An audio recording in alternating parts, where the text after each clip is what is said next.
ಸಾವಯವ ಕೃಷಿಯು ರಾಸಾಯನಿಕಗಳಿಲ್ಲದೆ ಕೇವಲ ನೈಸರ್ಗಿಕ ಗೊಬ್ಬರ ಮತ್ತು ಸ್ಥಳೀಯ ಸಂಪನ್ಮೂಲಗಳನ್ನು ಬಳಸಿ ಬೆಳೆಗಳನ್ನು ಬೆಳೆಯುವ ವಿಧಾನವಾಗಿದೆ ಎಂದು ಸಂಪೂರ್ಣ ಸಾವಯವ ಕೃಷಿಕರ ಸಂಘದ ಅಧ್ಯಕ್ಷ ಎಂಎನ್ ಮಹೇಶ್ ಕುಮಾರ್ ತಿಳಿಸಿದರು.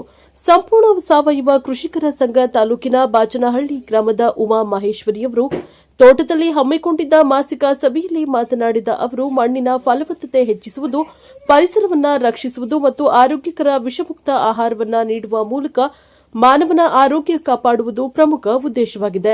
ಹಸಿರೆಲೆ ಗೊಬ್ಬರ, ಕೊಟ್ಟಿಗೆ ಗೊಬ್ಬರ ಮತ್ತು ಕಾಂಪೋಸ್ಟ್ ಬಳಕೆ ಮಣ್ಣಿನಲ್ಲಿರುವ ಸೂಕ್ಷ್ಮ ಜೀವಿಗಳನ್ನು ಸಂರಕ್ಷಿಸಿ ಮಣ್ಣಿನ ಫಲವತ್ತತೆಯನ್ನು ಸುದೀರ್ಘ ಕಾಲದವರೆಗೆ ಕಾಯ್ದುಕೊಳ್ಳುತ್ತದೆ.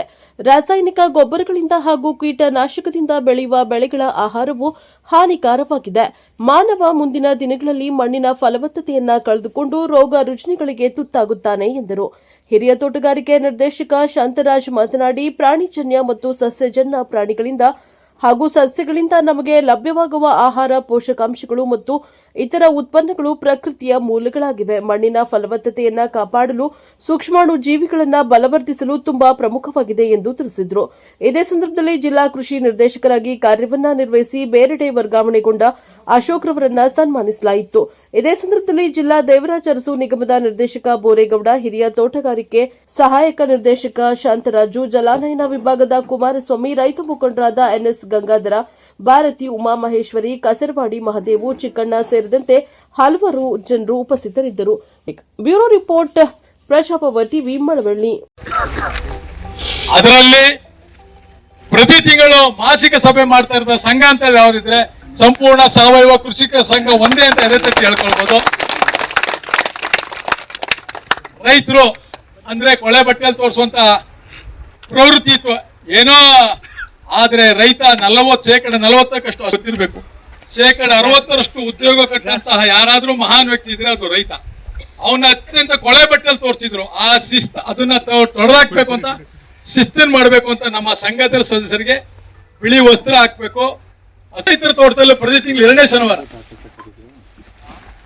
ಈ ಕಾರ್ಯಕ್ರಮ ಹಮ್ಕೋತಾ ಇದೀವಿ. ಆ ರೈತರು ಏನ್ ಮಾಡಿದ್ದಾರೆ ಅವರಿಂದ ನಾವು ತಿಳ್ಕೊಳ್ಳೋದು, ನಮಗ್ ಗೊತ್ತಿರೋದು ಅವ್ರಿಗೆ ಹೇಳೋದು, ಅದ್ರ ಮಧ್ಯೆ ಸಾಧಕನ ಕರೆಸಿ ಅವ್ರಿಗೆ ವಿಚಾರ ತಿಳಿಸುವಂತ ವಿಚಾರಗಳನ್ನ ಹೇಳ್ಕೊಂಡು ಸಂಘ ದುಡಿತಾ ಇದೆ. ನಮ್ಮ ಸಂಘದಲ್ಲಿ ಕೆಲವು ಶಿಸ್ತು ನಿಯಮಗಳನ್ನ ಕಡ್ಡಾಯವಾಗಿ ಪಾಲಿಸಬೇಕು. ಈ ದೇಶದ ಪಿಡುಗು ಜಾತಿ, ಆ ಜಾತಿ ನಿರ್ಮೂಲನೆ ಮಾಡಬೇಕು ಅಂತ ನಾವು, ನಮ್ಗೆ ಜಾತಿ ಮುಖ್ಯ ಅಲ್ಲ, ಧರ್ಮ ಮುಖ್ಯ ಅಲ್ಲ, ಮಾನವೀಯತೆ ಮುಖ್ಯ ಅಂತ ಕಡ್ಡಾಯವಾಗಿ ಪಾಲಿಸಬೇಕಂತ ಹೊರಟಿರುವಂತ ಜನ ನಾವು, ನಮ್ಮ ಸಂಘ. ಇದು ಸಾರಿ ಹೇಳ್ತೀವಿ. ಈ ದೇಶದಲ್ಲಿ ಅದರಿಂದ ನಾವು ಅವನತಿಗೆ ಹೋಗ್ತಾ ಇದ್ದೀವಿ.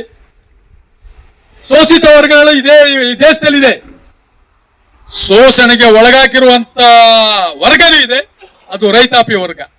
ರೈತರ ಹೇಳ್ಕೊಂಡು ರಾಜಕಾರಣ ಮಾಡ್ತಾರೆ, ಅವರೆಲ್ಲ ಒಂದಾಯ್ತಾರೆ. ನಾವೇಕೆ ಆ ಜಾತಿ, ಆ ಪಕ್ಷ, ಆ ಧರ್ಮ ಅಂತ ನಾವಿಲ್ಲಿ ನೀಚರಂಗ್ ಗುದ್ದಾಡ್ಬೇಕು? ಅನ್ನ ಕೊಡುವಂತ ರೈತರು ನಾವೆಲ್ಲ ಒಗ್ಗಟ್ಟಾಗಿರೋಣ. ನಾವೆಲ್ಲ ಒಗ್ಗಟ್ಟಾಗಿದ್ರೆ ಮಾತ್ರ ಸಾಧ್ಯ ಆಗ್ತದೆ.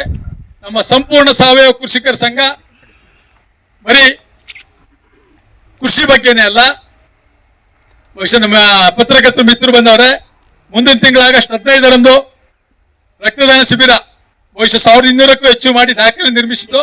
ಈಗ ಅದನ್ನ 2026 ಗುರಿನ ಇಟ್ಕೊಂಡು ಆ ಗುರಿನ ಮೀರಬೇಕು ಅಂತ 5 ತಿಂಗಳಿಂದ ಸತತವಾಗಿ ಪ್ರಯತ್ನ ಪಡ್ತಾ ಇದೀವಿ.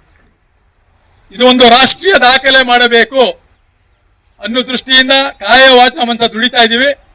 ನಮ್ಮಲ್ಲಿ ರಕ್ತ ಕೊಡುವಂತವ್ರು, ಯಾಕೆಂದ್ರೆ ಇವತ್ತು ತುಂಬಾ ಅವಶ್ಯಕತೆ ಇದೆ. ಏನಾದ್ರೂ ಬತ್ತಿದ್ರೆ ಬಹುಶಃ ಮುಂದೊಂದು ದಿನ ಕಾವೇರಿ ನೀರು ಬರೀ ಕುಡಿಯೋದಕ್ಕೆ ತಮಿಳುನಾಡು ಬಿಡೋ ಪಾತ್ರ ಆಗ್ತದೆ. ನಮ್ಮ ರೈತಾಪಿ ಜನ ಮದುವೆ ಮಾಡೋದು, ಬೀಗ್ರೂಟ ಮಾಡೋದು, ತಿಥಿ ಮಾಡೋದ್ರಲ್ಲೇ ಕಾಲ ಕಳೀತಾ ಇದ್ದೀರಿ. ಸಂಪೂರ್ಣ ಸಾವಯವ ಬೆಳೆದ್ ಬಿಟ್ರಾಗಿಲ್ಲ. ನಮ್ಮಲ್ಲೂ ಪರಿವರ್ತನೆಗಳಾಗಬೇಕು. ಯಾರೇನಾದ್ರೂ ಮಾಡ್ಕೊಳ್ಳಿ, ನಮ್ಮ ಆಡಂಬರ ಜೀವನ ಬಿಡೋಣ. ಮುಂದಿನ ದಿನಗಳಲ್ಲಿ